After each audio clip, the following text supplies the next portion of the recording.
राज्य शासनाकडून फेलोशिप मिळावी याकरता पुन्हा एकदा महाज्योतीच्या संशोधक विद्यार्थ्यांनी आक्रमक भूमिका घेतली आहे। सरकारनं ओबीसी भटक्या विमुक्त समाजातील महाज्योतीच्या संशोधक विद्यार्थ्यांना तातडीनं फेलोशिप द्यावी, अन्यथा राज्यभरात या सगळ्या संदर्भात निर्णय होईल असं देखील भूमिका घेण्यात येते।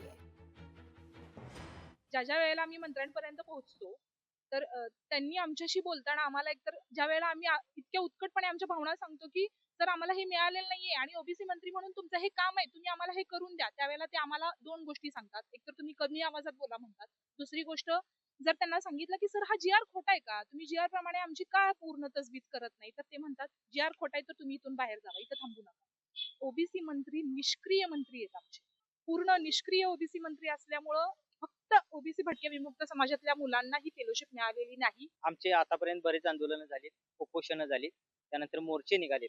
जर शासनाने येत्या मंत्रिमंडळामध्ये जर लवकरात लवकर निर्णय घेतला नाही तर ह्या आंदोलनाची सुरुवात ही कोल्हापुरातून होईल आणि जिल्हा लेवलला तसेच सर्व जिल्ह्यातून हे आंदोलन उभं केलं जाईल।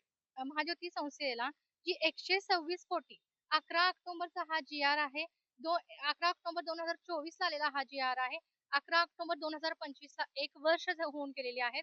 तर आमची हीच मागणी आहे जी 126 कोटी महाज्योती संशोधक विद्यार्थी 2023 च्या बॅचला जो निधी लागणार आहे, जो निधी वित्त विभागाकडून दिला जात नाही, तो निधी त्वरित विद्यार्थ्यांच्या खात्यामध्ये दिला जावा, हीच आमची मागणी आहे। लोकशाही मराठी ऐका, पहा, जागरूक रहा।